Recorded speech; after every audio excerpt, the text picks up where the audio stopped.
Bienvenidos a este espacio Un Café con la Biblia, a este su canal. Y hoy estaremos analizando un viaje sin final. Y tiene que ver con el término de la vida. Porque hay muchas personas que afirman que la vida termina cuando uno muere en el cementerio, cuando aquel cuerpo se deshace y se convierte en polvo.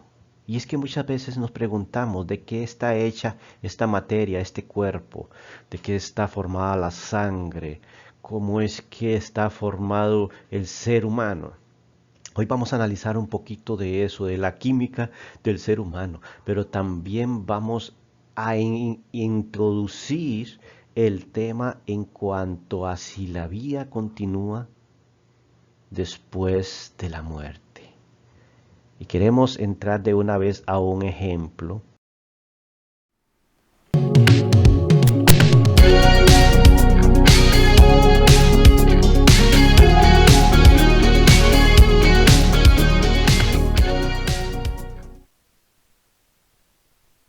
Por ejemplo, tenemos unas joyas aquí, unos anillos. Esto es un anillo de oro blanco. Dice que se comercializa en 18 quilates. Recordemos que el oro puro es de 24 quilates. Este tiene una pureza muy alta, 18 quilates, que consta del 75% de oro puro y normalmente un 16% de paladio, que es otro metal precioso que se encuentra en la tierra, y un 9% de plata pura. Entonces así se hace el oro blanco. Y de esta forma, si nosotros descomponemos este oro, lo fundimos, lo que vamos a encontrar es oro, también vamos a encontrar paladio y plata. Si lo fundimos, si lo desintegramos, los átomos que vamos a encontrar ahí son de esos tres elementos. Igual el oro rosa, por ejemplo. El oro rosa está compuesto de un 75% de oro puro, el oro, un 20% de cobre, que le da este color tan característico, y un 5% de plata. Así que el oro rosa no es un tipo de oro que se extrae de la corteza terrestre, sino que es un compuesto que se hace una aleación, más bien, que se hace de varios metales preciosos que lo hacen de esta forma los joyeros, los encargados de hacer estas cosas. Entonces, pero si ese anillo lo fundimos y queremos extraer los materiales que contiene, lo que encontraríamos es oro en su gran cantidad, pero también vamos a encontrar cobre, cobre aislado ya, y un poco de plata, si lo fundimos y lo deshacemos. Aunque así completo se ve una sola pieza, pero de eso está compuesto esto. ¿Y por qué estamos hablando de esto? Muy bien, porque vamos a ver cuál es la materia prima del cuerpo humano. La materia prima del cuerpo humano tiene que funcionar parecido. Y veremos en Génesis 3:9 que dice, con el sudor de tu rostro comerás el pan hasta que vuelvas a la tierra. Atención ahí, hasta que vuelvas a la tierra. Es decir, estamos formados de tierra. Porque de ella fuiste tomado, pues polvo eres y en polvo te volverás. Y es que nos hemos preguntado, ¿acaso nuestro cuerpo, nuestra piel, nuestros vellos, nuestros ojos es polvo? Yo muchas veces me lo pregunté. Nuestras uñas no parecen polvo. Nuestros pies no parecen elementos de la tierra. ¿Y qué tal del corazón y del cerebro? ¿Es un poco de lodo acaso? ¿Se equivocó el escritor de Génesis? ¿Se equivocó Dios al afirmar que somos tierra, que somos polvo acaso? Y dice Salmos 103:14, porque Él sabe de que estamos hechos, se acuerda de que somos solo polvo. Dios sabe de qué estamos hechos y dice que somos solo polvo. Ahí todo el orgullo se va. Ahí desaparece el altivez del hombre. El millonario, por rico que sea, por famoso, es solo polvo. Pero ¿será eso científicamente comprobable? Ahorita lo vamos a ver. Así como aquellos anillos que eran bellos, hermosos, de oro blanco y de oro rosa, y al descomponerlos era solo cobre, plata y oro por aparte. ¿Así vamos a ser nosotros acaso? Dice aquí el siguiente pasaje, en Eclesiastés 3:20. Todos van a un mismo lugar.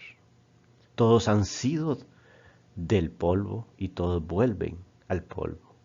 Entonces encontramos en la escritura que insiste que el ser humano es formado por tierra, polvo, elementos que se encuentran abundantes en nuestro planeta. Ahora, ¿de qué está hecho el polvo? Tenemos que preguntarnos. ¿El polvo qué es en sí? Y aquí algunos químicos científicos han escudriñado los elementos del polvo, los han separado. Y estos son algunos de los elementos presentes en el polvo. Por ejemplo, en el polvo hay oxígeno, existe carbono, hidrógeno, nitrógeno, calcio, fósforo, potasio, azufre. También hay sodio, cloro, magnesio, silicio, oro, níquel, vanadio, hierro. Sí, hay en la Tierra, en mayor o menor porcentaje, dependiendo del lugar donde estemos, se encuentran estos elementos. Eso es el polvo. Todo está formado por este montón de elementos y muchos más. En el polvo se pueden encontrar esos elementos, que son micropartículas de níquel, de metales, de carbono. Ahora bien, ¿acaso nosotros estamos formados de eso? ¿En nuestro cuerpo se encuentran esos elementos para que la Biblia diga que somos formados del polvo? Pues bien, vamos a ver algunos elementos que componen el cuerpo humano. El cuerpo humano está formado de algunos de estos elementos, de oxígeno, carbono, hidrógeno, nitrógeno, calcio, fósforo, potasio, azufre, sodio, cloro, magnesio. También de silicio, boro. Está también presente el níquel, el vanadio y el hierro. Como vemos, si comparamos la lista del componente del polvo y las componentes del cuerpo humano, encontramos una lista de elementos idéntica. Esto científicamente hablando. ¿Qué quiere decir? Que la Biblia no se equivocó. Dios no se equivocó al escribir que somos hechos de polvo y al polvo volveremos. Es decir, aquel cuerpo que se descompone va a ser tierra normal, no va a ser tierra extraña o con elementos diferentes, no, va a volver al polvo. ¿Cómo lo sabía el escritor de Génesis, Moisés? Porque Dios se lo reveló, Dios lo sabe todo. Así que la mayoría de los elementos necesarios para la vida son relativamente comunes en la corteza terrestre. Pero el ser humano no solo es cuerpo. Es decir, cuando aquella persona murió y se descompuso y se volvió polvo, ¿acaso ahí terminó todo? Vamos a ver cómo nos orienta Eclesiastés capítulo 12, verso 7. Dice, entonces volverá el polvo a la tierra como lo que era. Sí, el cuerpo a la tierra como era. Y el espíritu volverá a Dios que lo dio. Es decir, hay otro elemento aparte del cuerpo en el ser humano. Y aquí está hablando de espíritu. El escritor de Eclesiastés está hablando de que existe ese elemento. Entonces, el Señor Dios formó al hombre del polvo de la tierra y sopló en su nariz el aliento de vida. Y fue el hombre un ser viviente. ¿Qué encontramos en este verso de Génesis capítulo 2, verso 7? encontramos una respuesta latente ahí. Dice que entonces el Señor formó al hombre del polvo de la tierra. Ya lo vimos, del polvo de la tierra. Eso es el cuerpo. Pero ese cuerpo ahí, esa escultura que hizo Dios con sus manos del polvo de la tierra, que hizo lodo y lo formó ahí, no tenía vida. ¿Qué es la vida? Preguntamos nosotros. ¿Qué es lo que sucede cuando aquel cuerpo queda inerte ante la muerte? ¿Qué es lo que se va? Dice que sopló en su nariz el aliento de vida y fue el hombre un ser viviente. Aquí un alma viviente puede traducirse también. Cuando dice que sopló en su nariz, esto es, le dio el espíritu, porque es la misma palabra traducida, aliento de vidas o soplo o espíritu, es lo mismo. Y fue el hombre un ser viviente. Quiere decir que si Dios no le pone ese otro elemento, lo que hay es una estatua de lodo, de tierra, de barro. Como usted y yo que podemos hacer una estatua de yeso, los escultores que lo hacen de granito o de mármol. Pero no tiene vida, dice. Aquí está la clave, un alma viviente. Eso es eternidad, aun cuando el cuerpo vuelva al polvo. Esta alma es viviente, no es mortal. Le dio vida una vez y para siempre. Ahora bien, nosotros no entendemos lo que es la eternidad. ¿Por qué? Porque nosotros nacemos en algún momento. Antes de nacer no existimos. Pero nuestra mente es tan pequeña que no entiende algo tan grande como la eternidad. Es decir, nacemos en el punto cero aquí. Y por más que vivamos, digamos que aquellas personas muy longevas, 100 años, algunos un poquito más, otros bastante menos, pero pongámosle un tiempo de 100 años en la vida terrenal.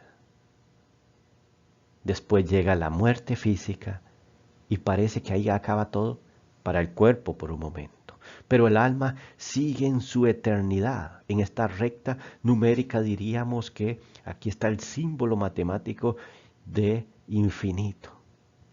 Esto continúa viviendo, porque es un alma viviente, lo que nos decía el pasaje que antes vimos. Y dice de esta forma: pero no olviden, queridos hermanos, que para el Señor un día es como 1000 años y 1000 años como un día. Segunda de Pedro 3:8. ¿Qué nos está hablando aquí? Pues bien, nos está hablando de que el tiempo en Dios es muy diferente al tiempo nuestro. Que si nosotros decimos son 1000 años los que pasó para el Señor, es como un día. Tenemos una percepción del tiempo completamente diferente a la de Dios. Y entonces para nosotros 100 años es una larga vida. Sin embargo, para el Señor es corta, porque Él vive dentro de una eternidad. Tomemos en cuenta todo esto que hemos analizado y hagamos un alto. Al existir la eternidad, debemos de pensar: ¿cómo la voy a pasar? ¿Dónde la voy a pasar? Porque si trabajamos muy arduamente en nuestro contexto aquí en la tierra, para vivir unos años supuestamente de felicidad y de tranquilidad, estudiamos, nos agobiamos, trabajando, perdemos la salud, tratando de ganar más y más dinero, más bienes para vivir un poco más confortable. Y quizás esos años que vivimos confortables sean 20, 30, a lo sumo 50. Si peleamos tanto por eso, ¿cuánto más estar seguros dónde vamos a pasar la eternidad? ¿Qué vamos a hacer en la eternidad?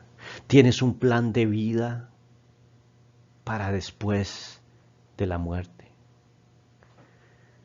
¿Cuánto valor tiene ahora las cosas de este mundo? que son superfluas y pasajeras, que comparado con la eternidad es una partícula en el universo. Ahora bien, veamos aquí un texto que se encuentra en el Evangelio de San Lucas, capítulo 12, verso 14 al 21. Dice: y le dijo uno de la multitud: Maestro, di a mi hermano que parta conmigo la herencia. Estaban pensando en una herencia. Mas él le dijo: Hombres, ¿quién me puso por juez o partidor sobre vosotros? A Jesús lo veían como un maestro, como un juez, como una persona de autoridad. Entonces se le acercan a algunas personas, unos hombres por ahí, y le dice: di a mi hermano que parta conmigo la herencia. Pero Jesús no vino a partir cosas materiales, a repartir, ni a decir a quién le corresponde esto o aquello, sino que dice el verso 15, y le dijo: mirad y guardaos de la avaricia. Cuidado con lo que tú tienes o yo tengo. Lo que tenemos puede traer un sentimiento de avaricia. Dice: guardaos de la avaricia, porque la vida del hombre no consiste en la abundancia de los bienes que posee. Aquí está haciendo una verdad absoluta. La vida del hombre, del ser humano, mejor traducido, no consiste en que si tiene o no tiene, o si es abundante en bienes. ¿Por qué? Porque eso pasa muy rápido, pasa demasiado. Una persona que nace y vivió 100 años y desde que nace es millonario, a lo sumo va a disfrutar 100 años. Que es muy difícil que los pase así, pero suponiéndolo. Ahora bien, ante una eternidad que son 100 años, es una minúscula partícula en el universo. Y dice que le refiere una parábola, dice: y le refirió una parábola diciendo: la heredad de un hombre rico había producido mucho. Y él pensaba dentro de sí diciendo: ¿qué haré con tanto? Porque no tengo donde almacenar mis frutos. Y dijo: esto haré: derribaré mis graneros y los edificaré mayores, y allí almacenaré todos mis frutos y mis bienes. Y diré a mi alma: alma, muchos bienes tienes almacenados para muchos años. Repósate, come, bebe, regocíjate. Este fue el plan de un hombre, dice, que tenía gran fortuna. En ese momento la fortuna se medía por el ganado o por los, los productos que cosechaba.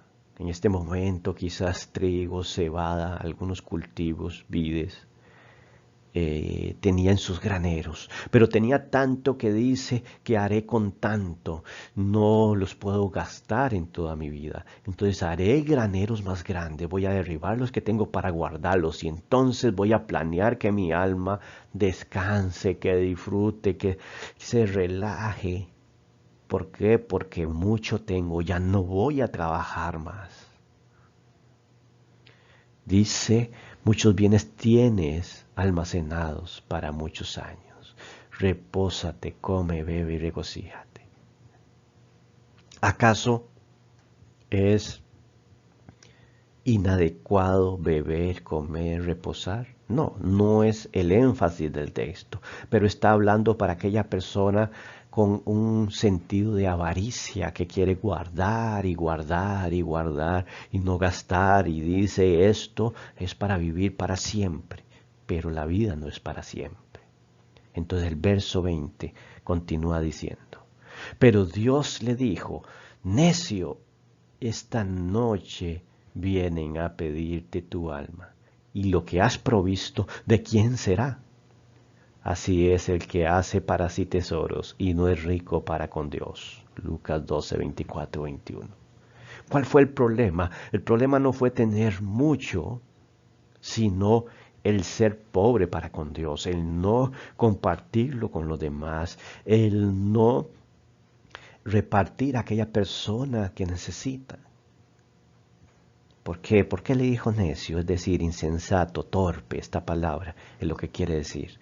Dice, esta noche vienen a pedir tu alma. Es decir, el alma iba a ser llevada, aquella persona iba a morir.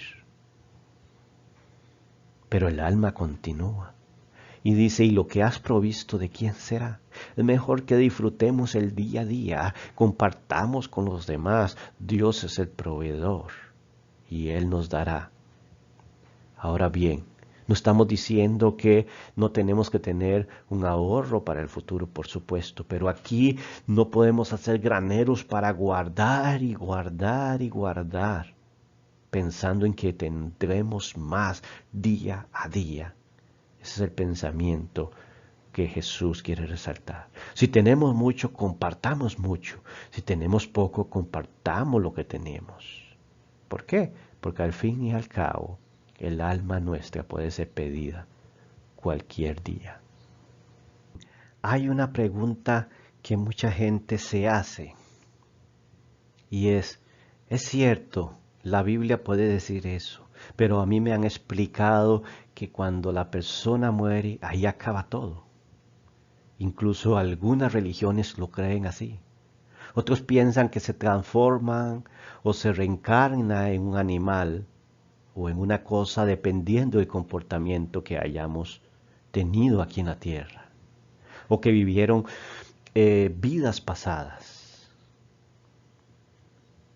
Ahora bien, hay filosofías que hablan de que debemos de disfrutar todo porque no existe un más allá. Y hay quienes dicen de que el alma anda vagando de un lado para otro. ¿Por qué existen tantas teorías? Y yo quiero con este gráfico explicarlo un poco. Dentro de las mismas religiones, incluso algunas consideradas cristianas, hay diferentes versiones. Pero veamos aquí. Supongamos que nosotros tenemos varios recipientes de refrescos. Y aquí tenemos agua pura. Y yo lo que quiero tomar es agua pura. Pero aquí tenemos un dispensador de refresco de limón, aquí uno de mandarina, de manzana, aquí quizás de papaya, jugo de papaya, y aquí alguno de mora o de fresa. Si esto es una llave que tenemos por acá y yo quiero tomar agua pura, ¿cuál llave debo abrir? Pues esta de agua pura. ¿Qué sucede si yo abro esta llave y abro esta? Pues voy a tener agua con limón aquí al final. Y si yo abro esta y esta, no voy a tener agua. Al final voy a tener el jugo de estas frutas que se exprimieron en estos recipientes. ¿Y qué tiene que ver con esto, con lo que estamos hablando? Muy bien, tiene que ver que esta agua pura es la palabra de Dios. Lo que Dios dice es lo que se va a cumplir y es la realidad. ¿Por qué? Porque Él nos formó y nos formó de polvo. Él hizo el alma, Él dio la vida y Él es el que sabe lo que va a suceder. ¿Y por qué hay veces existen otras teorías? Muy bien, porque abrimos estas otras llaves. Por ejemplo, podemos abrir la llave de la filosofía. Y entonces esta palabra de Dios y combinarla con la palabra de Dios. Al final no voy a tomar agua pura. Vas a ver a otro sabor un poco ácido por ahí. ¿Qué sucede si abrimos la llave de la religión también? Pues aquellos dogmas establecidos por hombres vienen y contaminan esta agua que viene de Dios aquí. Y digo contaminan porque el sabor aquí al final no va a ser agua pura, sino vas a ver un poquito a este elemento que tenemos aquí. Y es un poquito a religión, donde las diferentes religiones han inventado y han puesto de que el hombre, algunos dicen, como les decía anteriormente, de que ahí queda y no hay resurrección. Otras personas dicen que nos reencarnamos. o que podemos sacar el alma del purgatorio, por ejemplo, y eso no es bíblico. Hablemos de lo que habla la palabra de Dios. La religión contaminó entonces en ese momento lo que obtenemos. También la psicología. Hoy nos dicen vive, vive y usted vive por ti mismo. La psicología hace al hombre egoísta. Vive por ti, tú tienes derecho a disfrutar, independientemente si hace daño a una u otra persona. Sí, y no estamos diciendo que la psicología no funcione, no sirva, sino que algunos ideales de esta rama, de la ciencia para algunos, trae muchos argumentos en contra de la escritura. Bien, entonces el agua que va a salir aquí, si abrimos esta llave, no va a ser pura, no va a ser la palabra. ¿Qué pasa con la ciencia? Donde niega la existencia de Dios en algunos momentos y dice que el hombre quedó en el polvo y ahí no vas a subsistir más.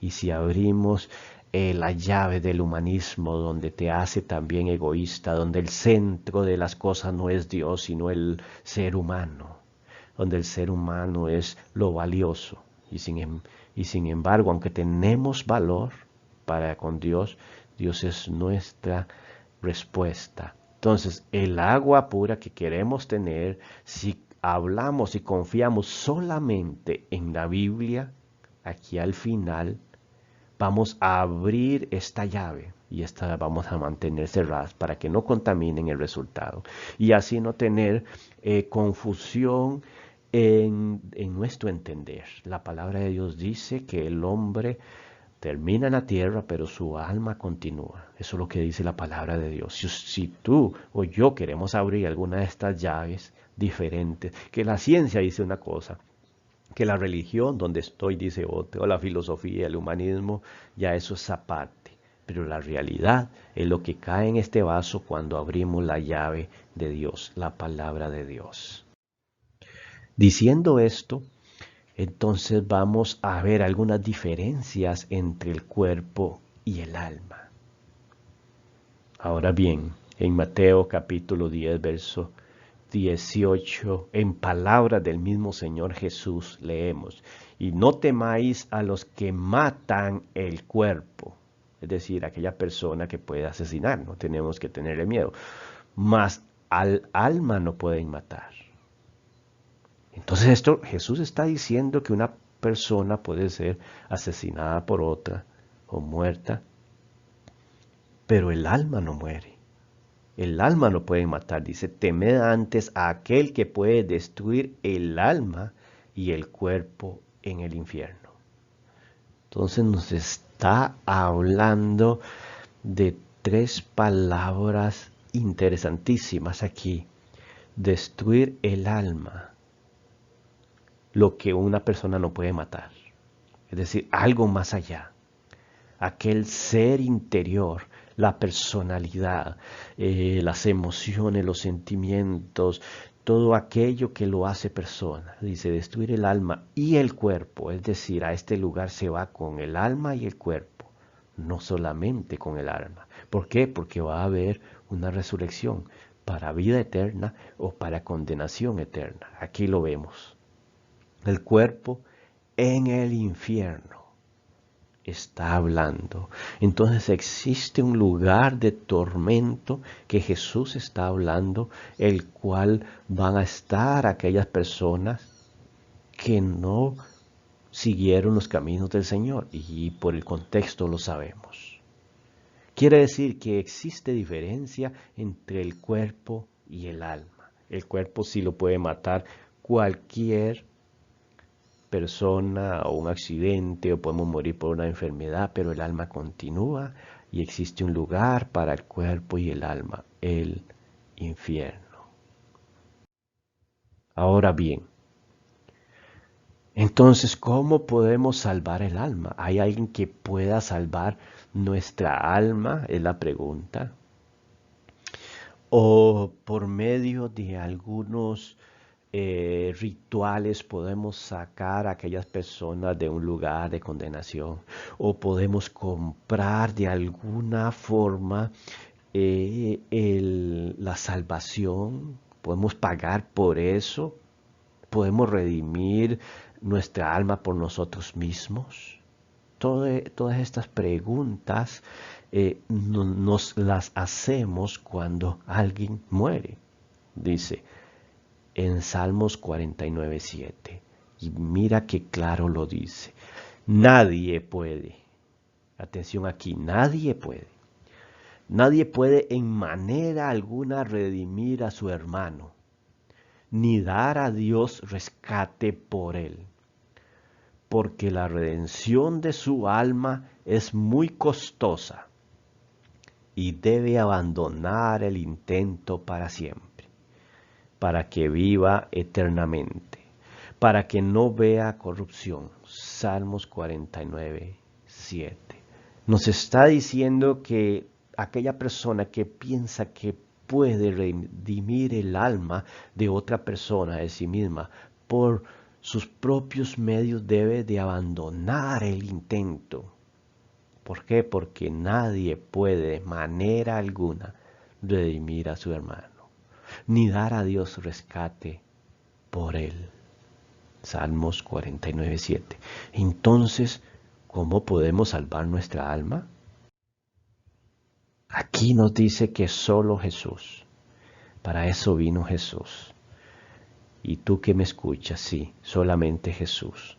Dice el pasaje, Jesús le dijo, yo soy la resurrección y la vida. El que cree en mí, aunque muera, vivirá. Y todo el que vive y cree en mí, no morirá jamás. Aquí está haciendo un juego de palabras Jesús y hablando la verdad. ¿Por qué? Porque Jesús dice, yo soy la resurrección. Él fue el que resucitó. Él venció a la muerte. Él tenía que morir. ¿Por qué tenía que morir Jesús? Para demostrar que vencería a la muerte. ¿Cómo venció a la muerte? Resucitando y no volviendo a morir.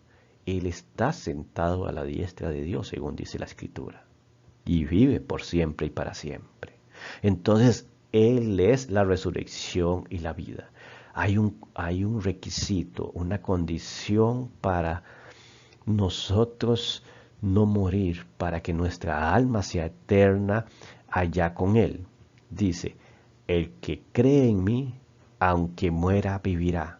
Es decir, aquellas personas que ya han muerto de cuerpo van a vivir nuevamente. Y si tú o yo morimos, viviremos en la resurrección con Él. Porque nos dice que el que cree en Él, aunque muera, vivirá. Y todo el que vive y cree en mí no morirá jamás. Si tú mueres en Cristo es como si no murieras. Nada más el cuerpo se deshace, se hace el polvo con aquellos elementos que vimos, pero su alma sigue viva. Es lo que nos está diciendo aquí en palabras de Jesús. ¿Encontramos solamente ese pasaje? Por supuesto que no. Existen cientos de pasajes que nos hablan de una vida eterna. Entonces no es un pasaje, un texto aislado que se puede malentender o que alguien lo puede malinterpretar o que la Biblia no habla de eso. Por supuesto que está plagada de mensajes como este en 1 Juan 2:25. Esta es la promesa que Él mismo nos hizo, la vida eterna. Es decir, Dios nos promete la vida eterna. Y también en 1 Juan 5:11 dice, y el testimonio es este, que Dios nos ha dado vida eterna y esta vida está en su Hijo. Aquí también nos está hablando que por medio de Jesús que tenemos la vida y que Él nos dio la vida eterna. Más claro no se puede hablar. No es por medio de otra persona, es por medio de Jesús. Y en Tito 1:2 nos dice, con la esperanza de vida eterna, la cual Dios, que no miente, prometió desde los tiempos eternos. Desde los tiempos pasados Dios había prometido vida eterna a las personas. Ese fue el propósito de Él. Y allá en el jardín del Edén, Él sopló vida sobre Adán y fue un alma viviente. ¿Para qué? Para que viviéramos eternamente. Pero hoy tenemos una esperanza de vida eterna por medio de Jesús, dice, porque Él nos prometió desde tiempos pasados. Y también en 1 Juan 5:13 nos dice, estas cosas os he escrito a vosotros que creéis en el nombre de ¿quién? Del Hijo de Dios, para que sepáis que tenéis vida eterna. Si creemos en el Hijo de Dios, tenemos vida eterna. Es lo que nos está diciendo estos textos. Y existen muchísimos textos de la Biblia que nos hablan claramente como esto. Esto es a modo de ejemplo simplemente. Veamos a ver aquí otros textos que nos dicen en Juan 3:15. Para que todo aquel que en él cree tenga vida eterna. Y Juan 10:28 dice, y yo les doy vida eterna y jamás permanecerán y nadie las arrebatará de mi mano. Él nos da vida eterna. Juan 5:24, en verdad os digo, el que oye mi palabra y cree al que me envió tiene vida eterna. Nos está dando la llave de la vida eterna. Dice, y no viene a condenación, sino que ha pasado de muerte a vida. No viene a condenación. Aquí está el otro destino de las personas que no creyeron, sino que ha pasado de muerte a vida. Juan 3:36 nos dice, el que cree en el Hijo tiene vida eterna, pero el que no obedece al Hijo no verá vida, sino que la ira de Dios permanece sobre él. El que no obedece al Hijo de Dios, dice que la ira de Dios estará sobre él, el castigo eterno también. Y Juan 6:68 dice, Simón Pedro le respondió, Señor, ¿a quién iremos? Tú tienes palabra de vida eterna. Ya los mismos apóstoles, Pedro había percibido que Jesús tenía palabras de vida eterna.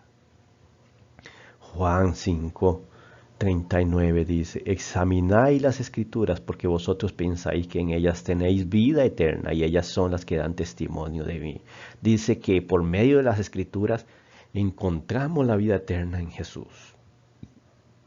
Ahora bien, en 1 Juan 5:12 nos está hablando, el que tiene al Hijo tiene la vida y el que no tiene al Hijo de Dios no tiene la vida. Es muy claro el texto, no podemos confundirnos, no revolvamos estos textos con la religión, con la filosofía, con la psicología, con el humanismo, porque entonces vamos a tener otras ideas. Aquí estamos hablando palabra pura y te damos los pasajes para que tú en tu Biblia los busques y te convenzas de que este texto es real. Y también hablamos en Juan 4:14, dice, pero el que beba del agua que yo le daré no tendrá sed jamás, sino que el agua que yo le daré se convertirá en él en una fuente de agua que brota para vida eterna. Jesús es la fuente, es el agua que brota para vida eterna. No hay otro, no existe un apóstol que redima. María no puede redimirte. No puede redimirte ninguno de los santos, es solamente en Jesús. Si creemos eso, hemos creído es que hemos revuelto la palabra de Dios con la religión, con los dogmas humanos. Pero aquí hemos leído muchos textos donde nos dice que es en Jesús, repetitivamente. Y existen muchos más textos, como les sigo diciendo. Hasta aquí vamos a dejar algunos de estos textos, pero existen muchísimos más. Ya con eso nos convencemos que existe vida eterna y que es por medio de Jesús solamente.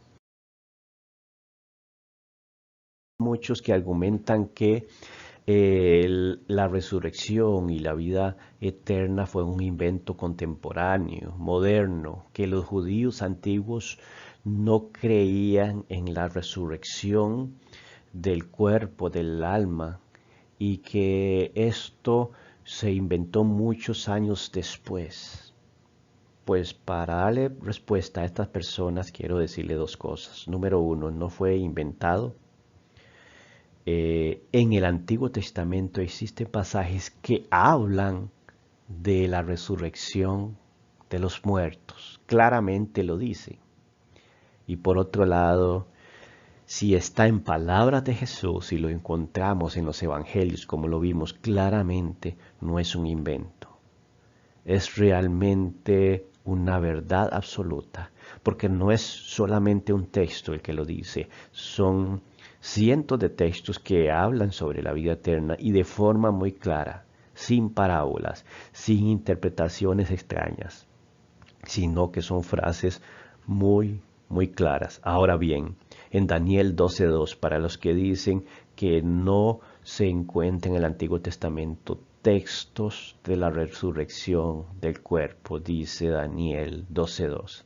Y muchos de los que duermen en el polvo de la tierra despertarán. ¿Qué está hablando aquí? En el polvo de la tierra, que el cuerpo es compuesto. Dice que va a despertar. Unos para la vida eterna y otros para la ignominia, para el desprecio eterno, que está hablando del castigo. Los entendidos brillarán con el resplandor del firmamento, y los que guiaron a muchos a la justicia como las estrellas, por siempre jamás. Daniel 12:2. Queremos llegar hasta aquí con este tema. Seguro va a haber una segunda parte donde estaremos hablando sobre el destino eterno, aquel lugar de tormento y aquel lugar de riqueza, de benevolencia, de amor, de bendición, que es el cielo. Próximamente estaremos hablando de eso. Muchas gracias a cada uno de ustedes que han estado con nosotros y han seguido este canal. Recuerde que el canal se llama Un Café con la Biblia, lo puede buscar ahí en YouTube y puedes suscribirte a nuestro canal para que te lleguen todos estos mensajes semanales que aprovechamos compartirlos con ustedes. Y si quieres ser parte de este movimiento, ministerio, organización, te dejamos la descripción abajo, ahí donde pondremos un correo para que se comunique con nosotros y puedas participar de forma completamente gratuita de los estudios bíblicos como este, pero en vivo, donde puedes compartir con demás personas, puedes opinar y también hacer preguntas directamente. Si quieres, puedes agregar comentarios también a este video y puedes hacernos saber su consulta. Muchas gracias a cada uno de ustedes y bendiciones.